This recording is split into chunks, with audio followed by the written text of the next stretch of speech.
足並みを揃えてゆこうお互いを信じ合う5人の仲間まるでスファイブに預けた命飛ぶぜ宇宙の果てまでもみんなの笑顔も近い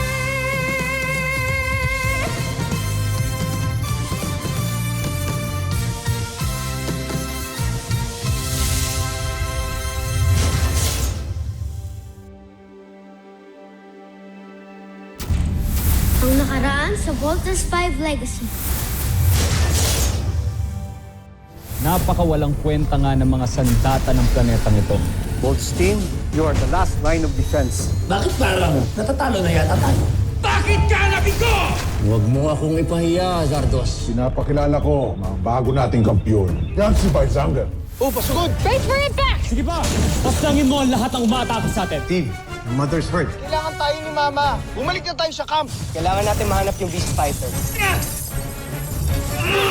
I'm so sorry, Richard. I have to do this for my sons. Hindi ko sila pwede pabayaan. Mama nyo nagpapalipat ng fighter jet na yan. No! Let my sons go!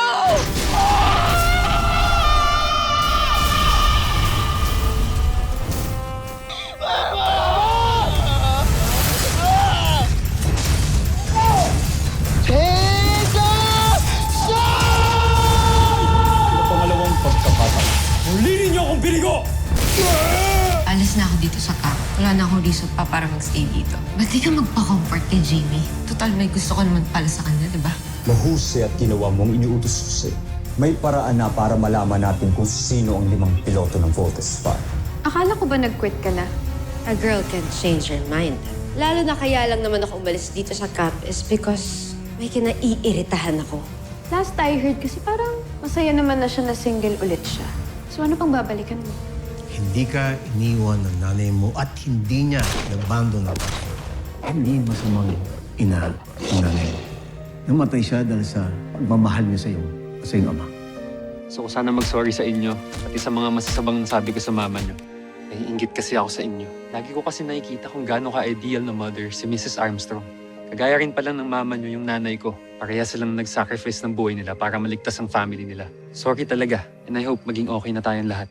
Ilabas mo na! Nais ko na siyang makilala. Masusunod, Job.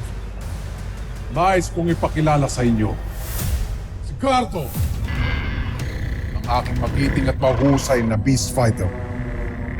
Anong laban ni Gardo kay Voltes 5 na may laser sword? Si Gardo ay nilahukan ko ng pamamaraan ng samurai. Kaya't mas biyasa siya sa paggamit ng espada. Nalingid sa kaalaman ni Voltes 5. Maging ang kanyang laser sword ay walang magagawa laban kay Gardo. Gawa sa Gilamaano ang kanyang espada. Kilamaano, isa sa pinakamatibay na bakal sa buong kalawakan. Siyang tunay, Jomfre. Mas matibay pa ito sa bakal na ginamit kay Voltes 5. Kaya't sinisigurado ko, hindi na niya tayo matatalo. At hindi lang yon. Ang selula na ginamit ni Draco na ilalagay sa utak ng Beast Fighter na si Gardo ay ang siyang mas lalong magpapagaling sa kanya sa paggamit ng kanyang espada. Kahusayan na tiniyak kong mas hihigit pa kay Voltes 5. Mukhang si Gardo na nga maghahandog sa atin ng tagumpay, John. Aasahan ko ang tagumpay, Gardo! Ipaglaban mo ang karangalan ng buwan!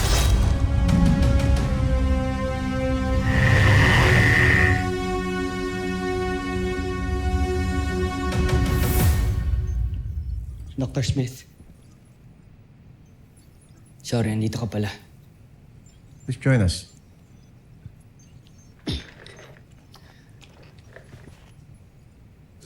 Tinuturuan lang ako ni Dr. Smith magkinsugi. Pero if kailangan mo siya kausapin, pwede naman ako na. Stay. Baka kailangan mong marinig tong sasabihin ko.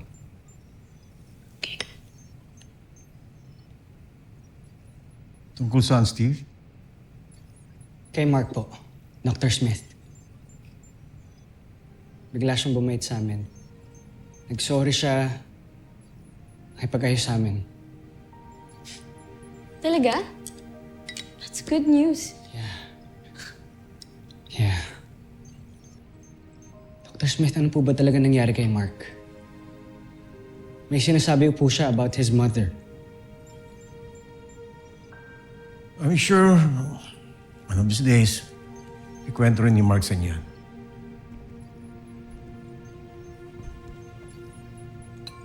Huwag na sa akin manggaling.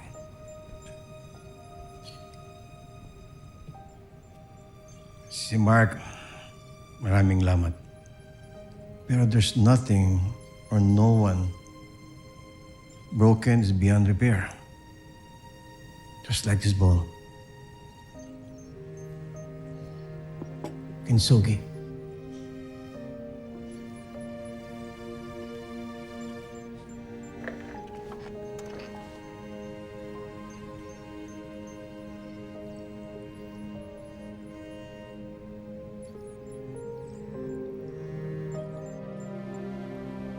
Grilled chicken, burger steak, and spaghetti. Okay naman na siguro yun, no? Do, order mo pa lang yun. Akin nga taco salad lang, di ba? Mukhang ma-enjoy mo lahat ng mga in-order mo na food kasi ang dami-dami nun. Eh, wala bang ganun sa camp? Rob, siyempre meron kaming kantin, tapos marami din kaming mga pagkain doon. Alam mo kung ano yung kulang? Ano? Di ikaw. Ang galing-galing ng bola, ha? Alam mo, for sure, ikaw, ang dami-dami mo sigurong girl sa camp. Grabe, parang mas marami pa nga mga gadgets doon kaysa sa mga babae. Ha? Eh, bakit? Ano bang itsura ng loob ng camp? Kasi alam mo, mula bata pa lang ako, pinangarap ko nang makita yung loob nun.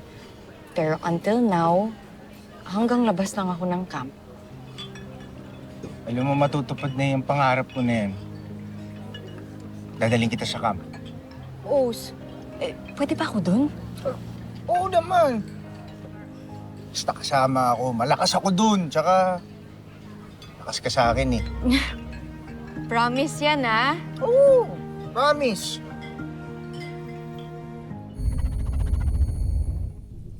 Inihahanda ko na ang muling paglusob sa mga taga-Terra Air 2. Ibig mong sabihin, hindi nyo pa rin nasasakop ang planetang yan. Kanto Aita! Malapit na, kamahalan. Huwag kayo mainip.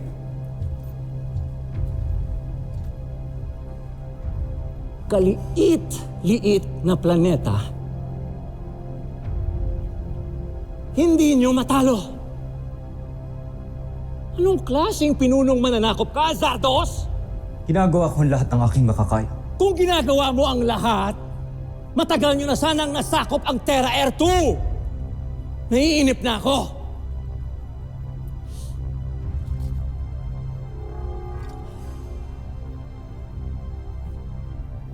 Kapag hindi mo ito magawa sa lalong madaling panahon,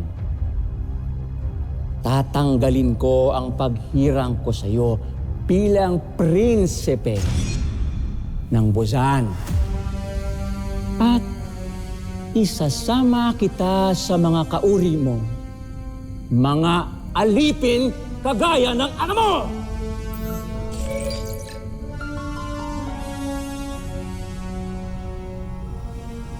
Kinumpara na naman ako ng emperador kay Hrothgar.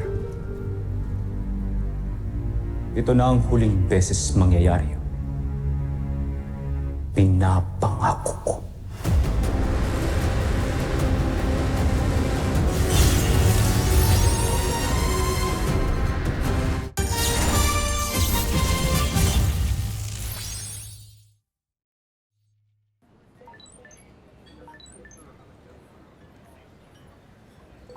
Wait lang ha. Kailangan ko sagutin to eh. Sige, balikan ko yung drinks natin.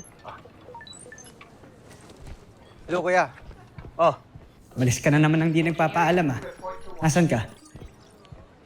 May kasama ako. Yung kinikwento ko sa'yo nung nakaraan. So, nakikipag-date ka pa ngayon? Big Bert, may training tayo. Huwag mong sayangin yung pagkamatay ni Mama, ha? Oo na, sige na. Just give me 2 hours, okay? What? Anong 2 hours? Bumalik ka na ngayon, ha? Hello? Masyadong malakas yung daming mga nag-scooter dito eh. Chappy ka, hello? Alam kong naririnig mo ako. Ngayon, kung hindi ka babalik, ire-report kita. I mean it. Okay, sige. Bye-bye. Uy, ready na yung drinks natin. Sino yun? Parang nagkainisan kayo ah. Hindi, wala yun. Kapatid ko yun. Ganun lang talaga kami mag-usap. Tsaka huwag mo naintindihin yun. Balik tayo. Sige.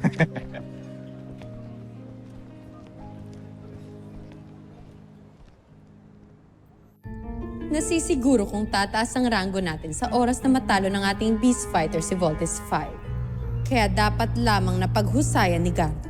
Siguradong ako ang mauupo sa tabi ni Prinsipe Zardos.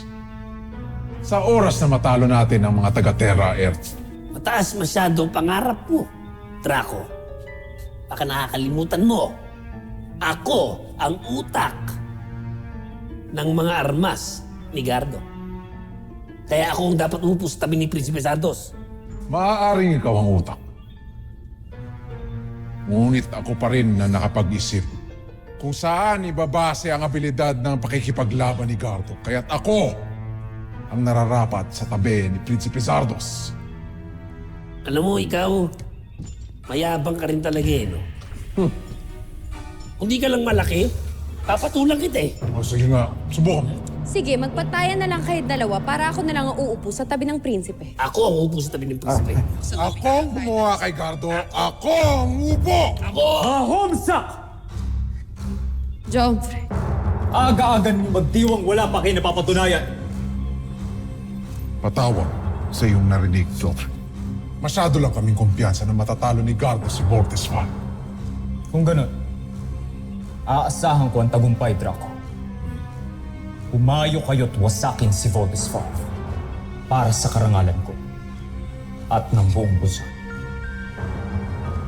Masusunod, Jo.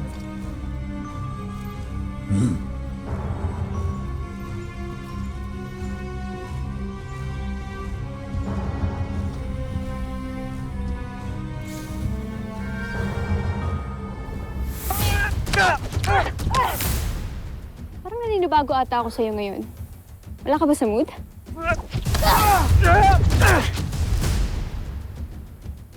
Paano ba naman ako gaganahan? Kalagitnaan ng date namin ni Judy, pinauwi ako ni Kuya. So, ibig sabihin, pwede akong manalo today. Siyempre, hindi ako magpapatalo sa'yo. Jamie Robinson.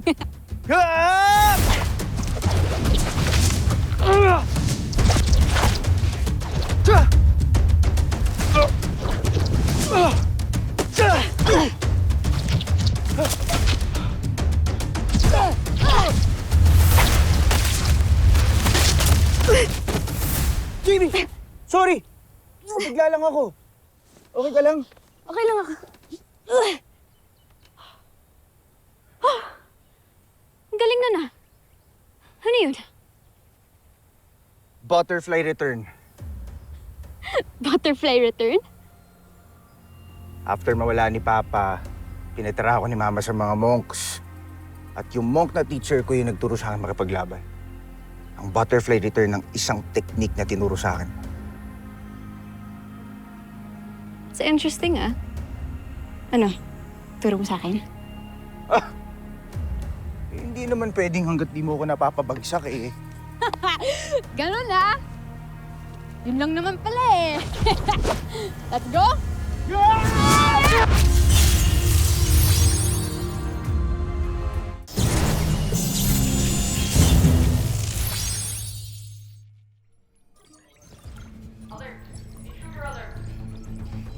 Commander, Richard, we have sighted the Bosanian beast fighter heading towards the north.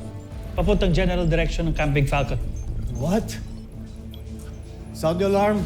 Call the Voltes 5. Makatake ng mga Bosanian. Ay, sir. Battle station!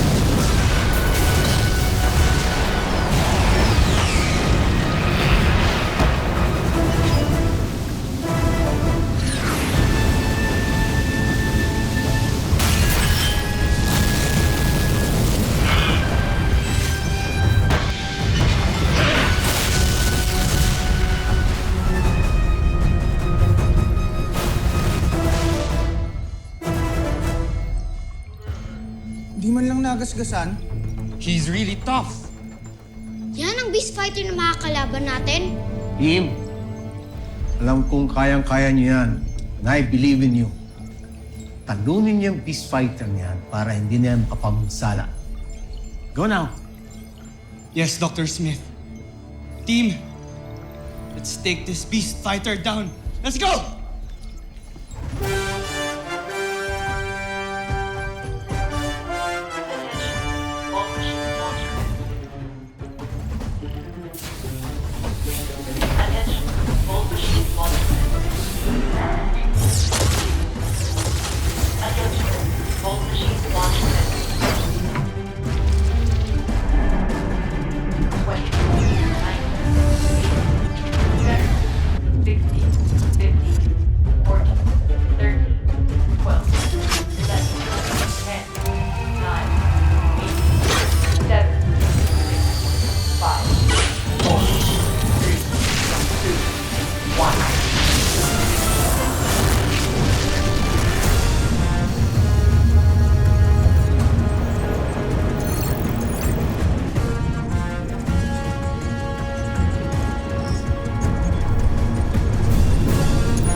Unbelievable. Akala ko malakas ng mga pinadala ng mga kalaban. Hindi pa pala. Tignan mo, parang naglalaroan lang tayo. The Busenos are back with a vengeance. Kinakabahan ako para sa Voltes team. Don't worry, Commander. Alam nila what to do. Just trust them.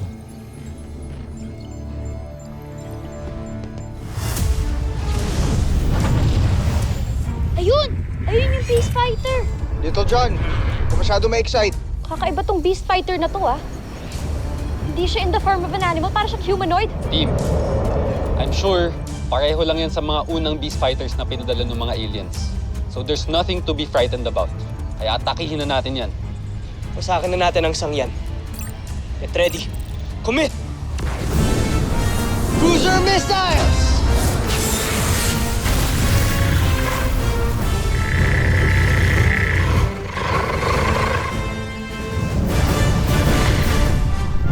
Aerial bomb!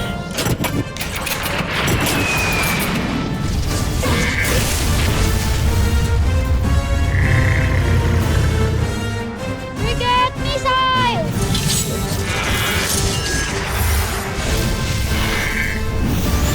Thunder cutter! Panzer knuckles! Rock boomerang! Napakabilis niya. Ang hirap din tamaan. Ang angas ah. Kuya, nakabase ang fighting style niya sa isang samurai warrior. Guys, kailangan natin mag-ingat. I agree, Big Bert. Pero kailangan natin tuloy ang laban na to.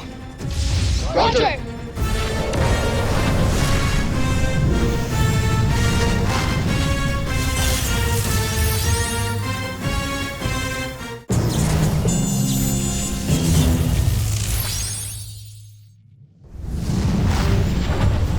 Team, tapusin na natin to. Ayoko nang may madamay pang iba. Get ready. V formation now!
Voltus 5 Legacy.